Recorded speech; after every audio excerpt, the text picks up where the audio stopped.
7 آیتوں کو رکھا ہے. جب 7 آیتوں کو رکھا ہے تو اس کا بھی کوئی خاص مقصد ہوگا، اس کا بھی بہت کوئی خاص بات ہوگی، جس خاص بات کی وجہ سے،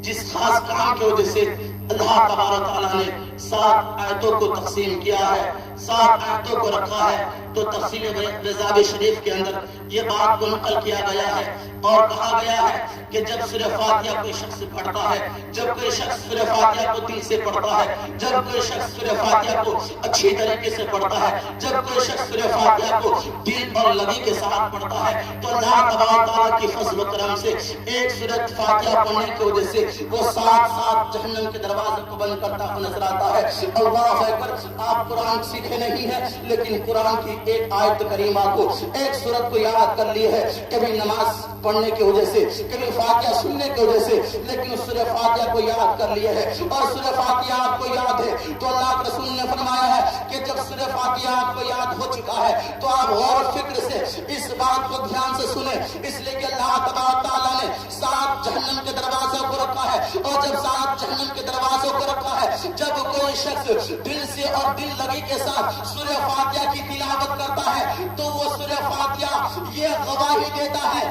اے بندو تو نے سورہ فاتحہ کی تلاوت کیا ہے، ایک آیت کو تو نے پڑھا، جہنم کے ایک دروازے کو تو نے بند کر دیا، دوسری آیت کو تو نے پڑھا، دوسرے جہنم کے دروازے کو بند کر دیا، تیسری آیت کو تو نے پڑھا، تیسرے دروازے کو بند کر دیا. معلوم اور پتہ یہ چلا کہ اللہ تبارک تعالیٰ نے جہنم کو بنایا، اس لیے بنایا تاکہ 7 جہنم کے دروازوں کو رکھا ہے. اور 7 جہنم کے دروازوں کو رکھنے کے بعد وہ اللہ کے حبیب نے فرمایا ہے، جب کوئی شخص، جب کوئی میری امتی اگر قرآن کو نہیں جانتا ہوگا، قرآن کو نہیں سیکھا ہوگا، اگر وہ دل سے اور کسی سے سورہ فاتحہ اگر پڑھنا سیکھ لے گا اور سیکھنے کے بعد جب سورہ فاتحہ کی تلاوت کرنا شروع کر دے گا تو سورہ فاتحہ کی برکت سے ان کے ساتھ وہ دروازہ بند ہو جائے گا.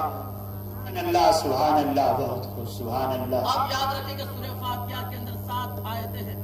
اور 7 آیت کی پڑھنے کی برکت سے اللہ تبارک تعالیٰ 7 جہنم کے دروازہ کو بند کر دیتا ہے. لیکن میں آپ سے کہنا چاہتا ہوں، میں آپ سے پوچھنا چاہتا ہوں، اے میرے قوم کے دیون نوجوانوں، آج اللہ تبارک تعالیٰ نے ہمیں رات کو زندگی دیا ہے تو اس زندگی نہ کوئی تو مقصد ہوگا، اس لیے کہ ہر چیز کا کوئی نہ کوئی مقصد ہوتا ہے، ہر چیز کسی نہ کسی مقصد سے بنایا گیا ہے، ہر چیز کو کسی نہ کسی مقصد سے پیدا کیا گیا ہے. آپ یہاں پہ آئے ہیں تو کوئی نہ کوئی مقصد ہے، اس ٹینٹ کو سجایا گیا ہے کوئی نہ کوئی مقصد ہے، عالم علماء کو بلایا گیا ہے کوئی نہ کوئی مقصد ہے. لیکن آپ اپنی زندگی پہ